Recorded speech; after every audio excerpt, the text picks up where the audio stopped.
Welcome back everyone. Welcome dedication to education. So guys, जैसा कि आप सभी दोस्तों को पता है कि जो हमारी एक टेस्ट सीरीज चल रही है बीपीएससी 66 के लिए, और जो इसका एडमिट कार्ड है वो जारी हो चुका है। तो एडमिट कार्ड कैसे डाउनलोड करना है तो उसका एक वीडियो ऑलरेडी बना दिया गया है। तो उसका जो लिंक है वीडियो को वो डिस्क्रिप्शन बॉक्स में दे दिया गया है, जहाँ से आप लोग उसको वीडियो को देखकर अपना एडमिट कार्ड डाउनलोड कर सकते हो। और जो आपकी जो टेस्ट सीरीज है आपको थर्ड टेस्ट सीरीज तक प्रोवाइड करा दी गई है। टेस्ट नंबर 1, 2 और थर्ड का ये सेकेंड पार्ट है। थर्ड टेस्ट सीरीज में आपको 50 क्वेश्चन प्रोवाइड करा दिए गए थे। इसमें आपको सेकेंड पार्ट में जो है आप इसमें 50 क्वेश्चन हम देखेंगे, यानी कि 51 से 100 तक क्वेश्चन देखेंगे। और इसके जितने भी पार्ट हैं, एक पार्ट में 50 क्वेश्चंस होते हैं। तो इसके जितने भी पार्ट हैं सारे पार्ट को एक प्लेलिस्ट क्रिएट कर दी गई है आपकी सुविधा के लिए, जिसमें सारे पार्ट को ऐड कर दिया गया है। तो आप लोग उन सभी टेस्ट को एक बार ज़रूर सॉल्व कीजिएगा यदि आप लोगों ने अभी तक सॉल्व नहीं किए हैं। और आज से आप लोगों के पास बहुत कम समय बचा हुआ है, तो आपसे 9 डेज ये अप्रॉक्स बचा हुआ है। तो आप लोग जितना प्रैक्टिस करेंगे टेस्ट सीरीज की उतना ही आप लोगों के लिए सफिशिएंट रहेगा। और जो आपकी प्लेलिस्ट क्रिएट की गई है उसकी जो लिंक है वो वीडियो को डिस्क्रिप्शन बॉक्स में दे दी गई है, जहाँ से आप उसको देख करके जितने टेस्ट हमने अभी तक आप लोगों को प्रोवाइड कराए हैं सारे टेस्ट आप लोग सॉल्व कर सकते हैं और अपना मूल्यांकन कर सकते हैं कि आप लोगों की जो तैयारी है वो कितनी बेहतर है। तो दोस्तों चलिए स्टार्ट करते हैं। और आप सभी लोग चैनल को सब्सक्राइब करके रखिएगा और बेल आइकन को प्रेस करके रखिएगा, क्योंकि वीडियो जिस समय आए आपके पास नोटिफिकेशन पहुंच सके। और वीडियो किसी भी समय आ सकती है। और ये जो आपकी टेस्ट सीरीज है ये कंटिन्यू रहेगी 26 दिसंबर तक। तो 26 दिसंबर तक कंटिन्यू आपकी टेस्ट सीरीज चलती रहेगी। और इस संडे को मैं स्पेशल कुछ क्लास लूँगा, उसमें आपको बिहार स्पेशल के बारे में कुछ थोड़ा डिस्कस करेंगे। उसके बाद में करंट इवेंट के बारे में जो जितना भी इम्पोर्टेंट होगा सारी चीज़ करवाऊँगा आप लोगों को। तो लेकिन ये आपकी जो टेस्ट सीरीज ये कंटिन्यू आपकी चलती रहेगी, किसी भी टाइम आ सकती है। तो आप लोग सभी लोग चैनल को सब्सक्राइब करके रखिएगा और इस वीडियो को ज़्यादा से ज़्यादा अपने दोस्तों को शेयर कीजिए, जिससे सभी दोस्त इस वीडियो का लाभ उठा सकें। और पीडीएफ के लिए हमारा टेलीग्राम चैनल ज्वाइन कर सकते हैं। बहुत सारे लोग कमेंट कर रहे थे कि पीडीएफ कहाँ से मिलेगी, तो उसका जो चैनल का लिंक है वो भी डिस्क्रिप्शन बॉक्स में दे दिए गए हैं, जहाँ से आप टेलीग्राम ग्रुप को ज्वाइन करके पीडीएफ आसानी से प्राप्त कर सकते हैं। तो चलिए दोस्तों स्टार्ट करते हैं। सबसे पहले हम बात करते हैं जो हमने आपको टेस्ट नंबर थर्ड प्रोवाइड किया था, उसमें क्वेश्चन नंबर 47 था। उसका जो यहाँ पे ऑप्शन दिए सारे ऑप्शन गलत थे। तो सबसे पहले हम टेस्ट नंबर 1 का जो टेस्ट नंबर थर्ड का जो 47 क्वेश्चन था उस पर डिस्कस करेंगे। उसके बाद 51 से देखेंगे हम लोग। तो 47 क्वेश्चन क्या था? 47 क्वेश्चन था, सूची फर्स्ट को सूची सेकेंड से सुमेलित कीजिएगा। तो ऑप्शन ये इसमें दिए गए थे 4। यहाँ पे जितने ऑप्शन दिए गए तो सही हैं, लेकिन जो यहाँ पे कूट दिए हैं ये कूट कोई सुमेलित नहीं है। कूट यहाँ पे सारे कूट जो है गलत दिए गए हैं। कूट आपका जो बनेगा वो इस तरीके से बनेगा, ए का 4 होगा, और बी का जो होगा बी का 1 होगा, और सी का जो होगा वो थर्ड होगा, और डी का जो होगा आपका वो सेकेंड होगा। तो अब आप इसमें मिलान कीजिएगा, इसमें ऐसा कोई ऑप्शन नहीं मिल रहा है। अगर आप देखें तो कोई ऑप्शन नहीं मिला, क्योंकि जो आपका नरौरा है वो कहाँ पे है? वो उत्तर प्रदेश में है। तो कहाँ पे स्थित है? ये उत्तर प्रदेश में। तो मिलान करते हैं, ये उत्तर प्रदेश में हो गया। उसके बाद में काकरापारा जो आपका है ये गुजरात में है, तो ये गुजरात में हो गया। उसके बाद में रावत भाटा जो है वो राजस्थान में है। और उसके बाद बचा आपका कैगा, तो ये कैगा कहाँ पे? ये कर्नाटक में है। तो इस तरीके से इसका यहाँ पे कोई ऑप्शन नहीं दिया गया है। तो इसमें मतलब यहाँ ऑप्शन तो दिए गए 4, लेकिन यहाँ पे कोई भी ऑप्शन सही नहीं है। ऑप्शन इसका जो सही होगा तो इसमें आपका ये इस तरीके का अगर जो बना होगा तो इस तरीके का ये वाला सही होगा। तो यहाँ पे जो भी कोड दिए गए कोई भी कोड सही नहीं है, लेकिन इसका राइट आंसर यहाँ पे इस तरीके से आप लोग देखिएगा।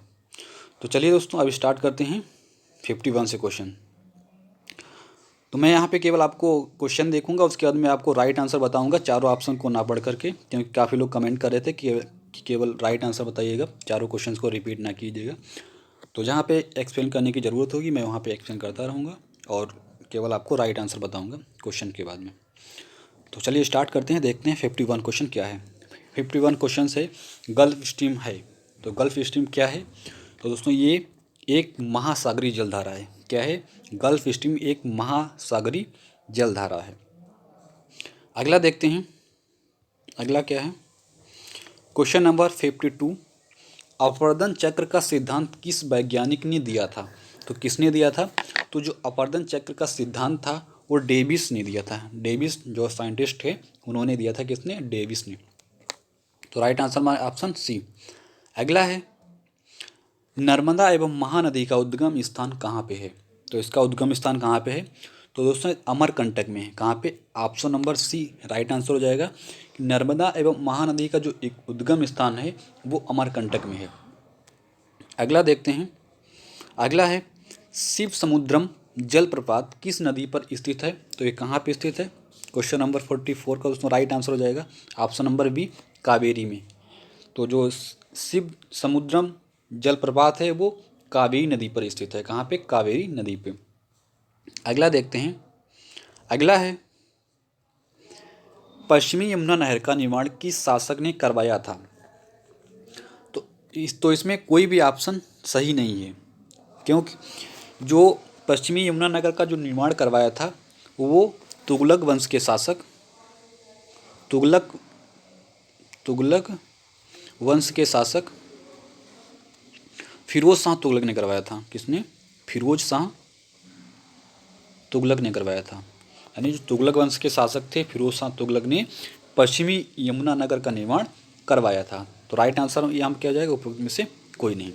लेकिन ये चीज़ आपको याद रखना है यहाँ पे, तुगलक वंश के शासक फिरोज शाह तुगलक ने पश्चिमी यमुना नहर का निर्माण करवाया था। अगला देखते हैं। अगला है सौनी परियोजना का संबंध निम्न में से किस राज्य से है? तो किससे है? क्वेश्चन नंबर 56 का राइट आंसर हो जाएगा ऑप्शन नंबर ए गुजरात। यानी जो सौनी परियोजना है उसका जो संबंध है वो गुजरात राज्य से है। कहाँ से? गुजरात राज्य से। अगला देखते हैं। अगला है निम्नलिखित में से कौन से कथन सुमेलित नहीं है? यानी आपको यहाँ पे बताना है इनमें कौन सा ऐसा कथन है जो सुमेलित नहीं है। एक चीज़ हर क्वेश्चन में देखिएगा, जहाँ पे पूछा जाए नहीं है तो आपको ये चीज़ अंडरलाइन कर लेना है कि नहीं पूछा गया इसमें। ऐसा नहीं पूछा गया कौन सुमेलित है, क्वेश्चन पूछा गया कौन सुमेलित नहीं है। तो ऑप्शन ए है सबसे लंबी सुरंग पीर पंजाल। ऑप्शन बी है सबसे लंबा सड़क नदी पुल भूपेंद्र हजारिका असम में। और सी क्या है? सबसे लंबी सहायक नदी यमुना। और ऑप्शन नंबर डी क्या है? सबसे लंबा बांध हीराकुंड बांध। और ऑप्शन नंबर ई है उपयुक्त में से कोई नहीं। तो दोस्तों यहाँ पे कोई नहीं हो जाएगा, क्योंकि ऊपर में से कोई नहीं, क्योंकि यहाँ पे जितने भी ये क्वेश्चंस ऑप्शन दिए गए हैं सारे ऑप्शन सही सुमेलित हैं। लेकिन आपसे क्वेश्चन क्या पूछा गया? क्वेश्चन आपसे पूछा गया इसमें कौन से सुमेलित नहीं है, यानी सही सुमेलित सभी को ऑप्शन है। तो इसलिए राइट आंसर क्या हो जाए? ऑप्शन नंबर ई उपयुक्त में से कोई नहीं। अगला देखते हैं। अगला क्या है? अगला है महासागरों में जलधाराओं के बहने का कारण क्या है? जो महासागरों में जलधाराएं बहती हैं उनका क्या कारण है, क्यों बहती हैं वो? तो वो वायु दाब और हवाओं के कारण बहती हैं। यानी वायु दाब और हवाओं के कारण महासागरों में जलधाराएं बहती हैं। अगला देखते हैं। अगला है विश्व की सबसे बड़ी अवरोधक प्रवाल भित्ति अवस्थित है। तो कहाँ पे अवस्थित है? तो ये ऑस्ट्रेलिया में अवस्थित है, जिसे क्या कहते हैं? Great barrier reef. Great barrier reef. तो ये चीज़ याद रखना है कि ऑस्ट्रेलिया में है विश्व की सबसे बड़ी अवरोधक प्रवाल भित्ति, जो कहाँ पे है? ऑस्ट्रेलिया में। उसको क्या कहते हैं? Great barrier reef. अगला देखते हैं। अगला क्या है? अगला है प्रवाल विरंजक का शाब्दिक अर्थ क्या होता है? इसका मतलब क्या होता है? तो इसका शाब्दिक अर्थ होता है शैवाल का सफ़ेद रंग हो जाना, यानी श्वेत रंग हो जाना। पर प्रवाल विरंजक का शाब्दिक अर्थ होता है, विरंजक का मतलब होता है कि मतलब श्वेत रंग हो जाना। शैवाल का जो श्वेत रंग हो जाता है उसके क्या बोलते हैं? शैवाल का सफ़ेद रंग हो जाना, यानी प्रवाल विरंजक। अगला देखते हैं। अगला क्या है? अगला है निम्नलिखित में से कौन सा सागर महासागरीय मरुभूमि के रूप में संबोधित किया जाता है? यानी ऐसा कौन सा महासागरीय है जो मरुभूमि के रूप में संबोधित किया जाता है? तो इसका राइट आंसर हो जाएगा ऑप्शन नंबर बी सारगैसु सागर को। किसको? सारगैसु सागर को महासागरीय मरुभूमि के रूप में संबोधित किया जाता है। अगला देखते हैं। अगला है समस्त जल भंडार का बढ़ते से घटते क्रम में आपको लगाना है, यानी बढ़ते से घटते क्रम में लगाना है। तो इसका राइट आंसर हो जाएगा ऑप्शन नंबर ई। क्या हो जाएगा? ऑप्शन नंबर ई। यानी आपको बढ़ते लगाना है तो भूमिगत जल हो जाएगा सबसे पहले, उसके बाद झीलें हो जाएंगी, उसके बाद मृदा में नमी, और उसके बाद में क्या हो जाएगी? नदियाँ। तो आप सभी लोग कमेंट के माध्यम से बताइएगा कि भूमिगत जो जल है वो कितना परसेंट है, और उसके बाद में झीलों में जो जल है वो कितना परसेंट है, उसके बाद में जो मृदा में नमी है वो कितना है, और उसके बाद में नदियों में इसका जो परसेंटेज है वो कितना कितना है, आप लोग कमेंट के माध्यम से बताइएगा। अगला देखते हैं, अगला क्या है। अगला है निम्नलिखित में से कौन सा बादल अत्यधिक वर्षा के लिए उत्तरदायी है। यानी आपको बताना है यहाँ पे ऐसा कौन सा बादल है जो अत्यधिक वर्षा के लिए उत्तरदायी है। तो कौन सा है, तो ये वर्षा स्तरीय मेघ। कौन सा, तो आप लोग आइडिया लगा सकते हैं कि वर्षा स्तरीय, इसी से आप लोग राइट आंसर बता सकते हैं, वर्षा स्तरीय मेघ। अगला है इनमें से किस कोहरे से सर्वाधिक दृश्यता होती है। तो किससे होती है, तो ऑप्शन नंबर डी, सामान्य कोहरे से। इनमें से सामान्य कोहरे से सर्वाधिक दृश्यता होती है। तो right answer option number D. अगला देखते हैं, अगला क्या है। अगला है सर्वप्रथम बादलों का वर्गीकरण किसने किया था। यानी आपको बताना है किस साइंटिस्ट ने सर्वप्रथम बादलों का वर्गीकरण किया था। तो किसने किया था, तो ल्यूक हावर्ड ने किया था। किसने, ल्यूक हावर्ड ने। तो राइट आंसर ऑप्शन नंबर ए। अगला है धरातल पर कितने वातार्क प्रदेश पाए जाते हैं। तो कितने वातार्क प्रदेश पाए जाते हैं, तो 3 वातार्क प्रदेश पाए जाते हैं। तो राइट आंसर हमारा ऑप्शन नंबर बी। अगला है एशिया का सबसे बड़ा जलप्रपात हुंडरू किस देश में अवस्थित है। तो किस देश में अवस्थित है ये, तो ये भारत में स्थित है। कहाँ पे, भारत में स्थित है। तो अच्छा आप लोग कमेंट करके बताइएगा कि ये कहाँ पे स्थित है। तो मैं आपको बता दूं, ये स्वर्ण रेखा नदी पर स्थित है। कहाँ पे, स्वर्ण रेखा नदी पर स्थित है। लेकिन आप लोग बताइएगा जो स्वर्ण रेखा नदी वो किस स्टेट में है। अगला देखते हैं, अगला क्या है। अगला है विश्व का कौन सा देश मुलायम लकड़ी का सबसे बड़ा उत्पादक एवं निर्यातक देश है। तो ऐसा कौन सा देश है विश्व का जो मुलायम लकड़ी का सबसे बड़ा उत्पादक भी है और निर्यातक देश दोनों भी है। ये चीज़ यहाँ पे याद रखना, निर्यातक उत्पादक दोनों है। तो कौन है, तो ये कनाडा जो है वो विश्व में मुलायम लकड़ी का सबसे बड़ा उत्पादक भी है और निर्यातक भी है। अगला क्या है। अगला है भाखड़ा नागल परियोजना का विकास कब हुआ था। तो आपको सन बताना है, तो किस सन में हुआ था। तो ये 1948 में हुआ था। कब हुआ था, ऑप्शन नंबर ए हो जाएगा राइट, 1948 में।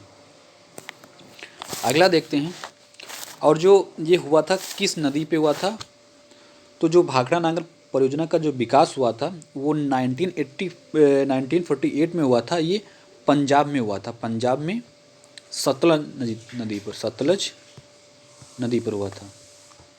पंजाब में सतलज नदी पर हुआ था। अगला देखते हैं, अगला क्या है। अगला है विश्व की अधिकांश सक्रिय ज्वालामुखी पेटियां निम्नलिखित में किन पेटियों में पाई जाती हैं। तो किन पेटी में पाई जाती हैं, तो इसका राइट आंसर क्या हो जाएगा यहाँ पे, ऑप्शन नंबर ई। क्योंकि यहाँ पे उपरोक्त में से अधिक सही है, तो ये इसका बी सही हो जाएगा और इसके बाद में आपका सी सही हो जाएगा। यानी कि जो विश्व की अधिकांश सक्रिय ज्वालामुखी जो पेटियाँ हैं वो मध्य महाद्वीपीय पेटी और परिप्रशांत पेटी, इन दोनों में पाई जाती हैं।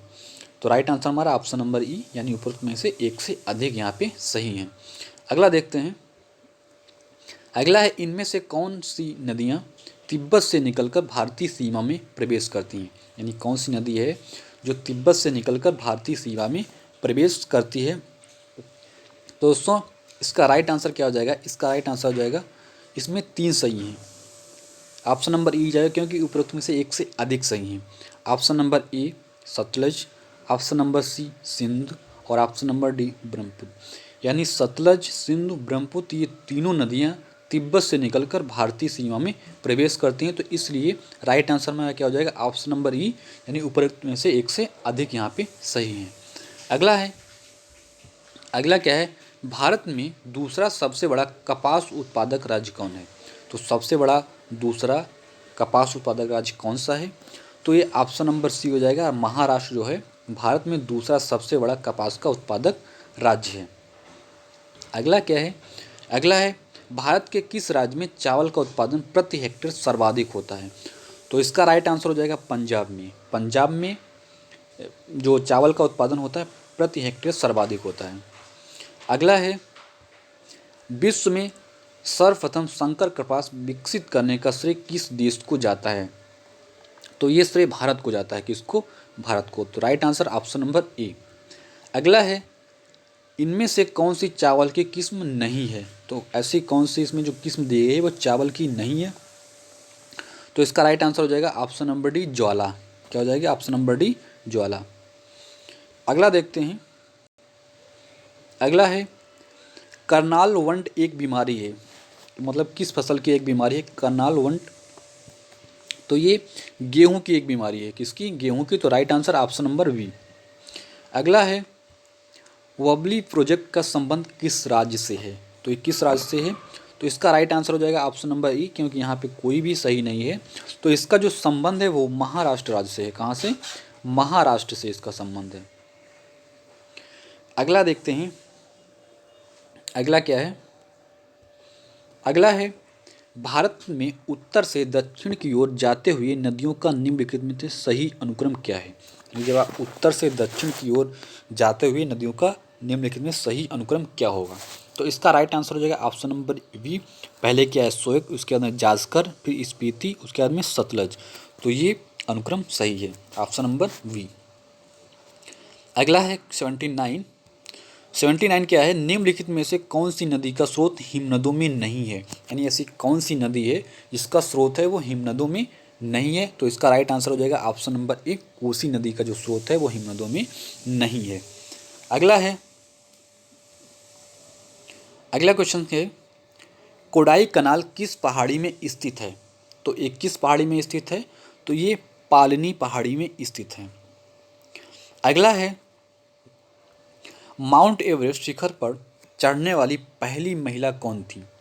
तो ऐसी पहली महिला कौन थी आपको बताना है यहाँ।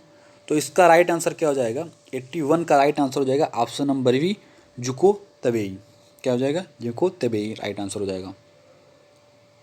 अगला देखते हैं। अच्छा, आप लोग कमेंट के माध्यम से बताइएगा, जो माउंट एवरेस्ट की अभी संशोधित ऊंचाई आई है, जो घोषित हुई है संशोधित, उसकी ऊंचाई कितनी संशोधित हुई है, मतलब कितनी ऊंचाई बताई गई है? आप कमेंट के माध्यम से बताइएगा। अगला देखते हैं।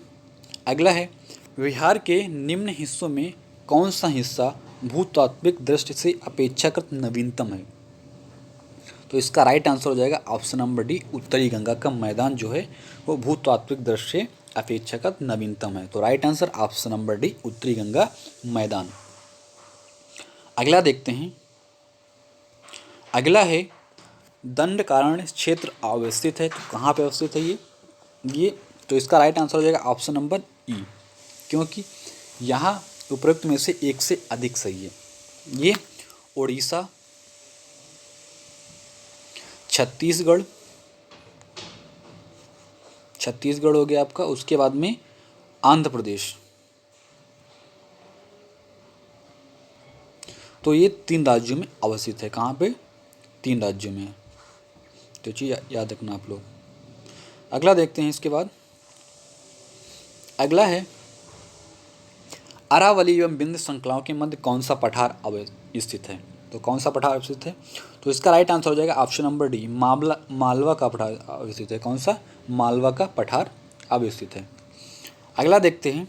अगला है, क्षेत्रीय सागर की दूरी होती है, तो क्षेत्रीय सागर की दूरी कितनी होती है? तो 12 मील होती है। तो राइट आंसर हमारा ऑप्शन नंबर ए, 12 मील। अगला है, महाराष्ट्र में निम्नलिखित में से कौन सी एक फसल श्वेत स्वर्ण के नाम से जानी जाती है? तो कौन सी? तो आप लोग आइडिया लगा सकते हैं, जो कपास है तो श्वेत होता है, तो श्वेत स्वर्ण के नाम से जानी जाती है। तो राइट आंसर हमारा ऑप्शन नंबर सी, कपास। अगला हो जाएगा, प्राचीन भारतीय ऐतिहासिक भूगोल में रत्नाकर नाम सूचक था, तो किसका सूचक था? तो ये हिंद महासागर का नाम सूचक था। किसका? हिंद महासागर का। तो right answer option number C. अगला है, निम्नलिखित में से किसे केप कमोरिन के नाम से जाना जाता है? तो किसे जाना जाता है? कन्याकुमारी को केप कमोरिन के नाम से जाना जाता है। तो राइट आंसर हमारा ऑप्शन नंबर सी, कन्याकुमारी। अगला देखते हैं। अगला है, अंडमान व निकोबार बंगाल की खाड़ी में द्वीप है। ऑप्शन नंबर बी, बंगाल की खाड़ी में 2 द्वीप समूह हैं। ऑप्शन नंबर सी अरब सागर में द्वीप समूह है, और ऑप्शन नंबर डी हिंद महासागर में द्वीप है, और ऑप्शन नंबर ई उपरोक्त में से कोई नहीं। तो इसका राइट आंसर क्या होगा? इसका राइट आंसर हो जाएगा ऑप्शन नंबर बी। क्या हो जाएगा? ऑप्शन नंबर बी, जो अंडमान व निकोबार बंगाल की खाड़ी में 2 द्वीप समूह हैं। तो right answer option number B. अगला देखते हैं। अगला है 90 10 डिग्री चैनल पृथक करता है। तो किसको किसको जो 10 डिग्री चैनल है पृथक करता है? तो ये अंडमान निकोबार द्वीप को पृथक करता है। किसको? अंडमान निकोबार द्वीप को। तो राइट आंसर ऑप्शन नंबर ए।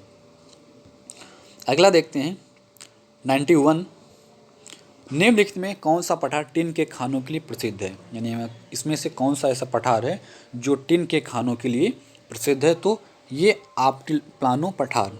कौन सा आप्टिप्लानो पठार किसके लिए प्रसिद्ध है? टिन के खानों के लिए प्रसिद्ध है। तो राइट आंसर हमारा क्या हो जाएगा? ऑप्शन नंबर ए। अगला देखते हैं। अगला है अंगोरा नस्ल निम्नलिखित में से किस प्रजाति से संबंधित है? तो किससे संबंधित है?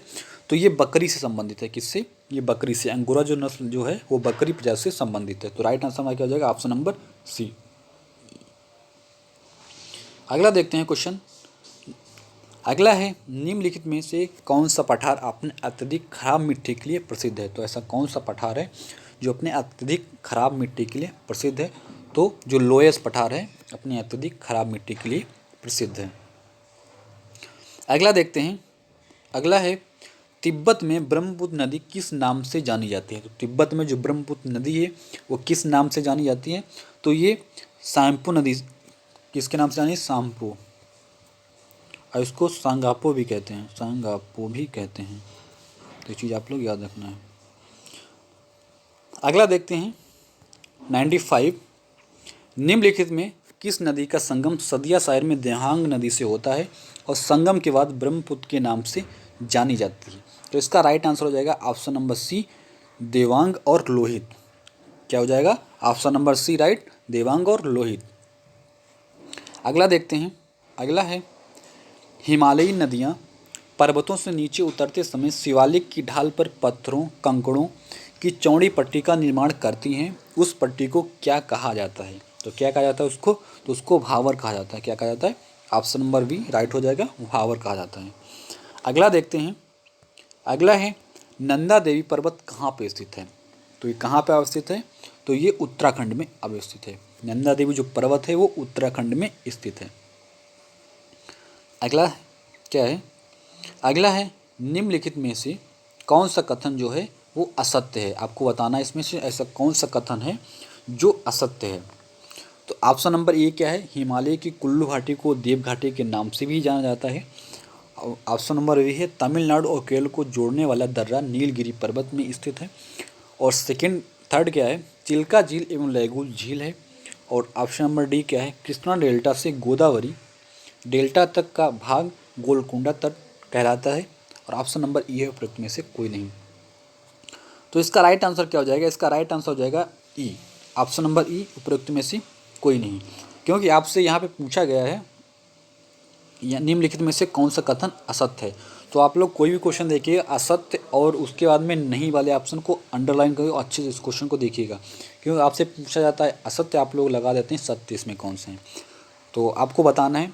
तो इसका राइट आंसर क्या हो जाएगा? ऑप्शन नंबर ई। क्योंकि यहाँ पे आपसे पूछा गया है इसमें कौन से कथन जो है असत्य हैं, तो इसमें कोई भी कथन जो है असत्य नहीं है।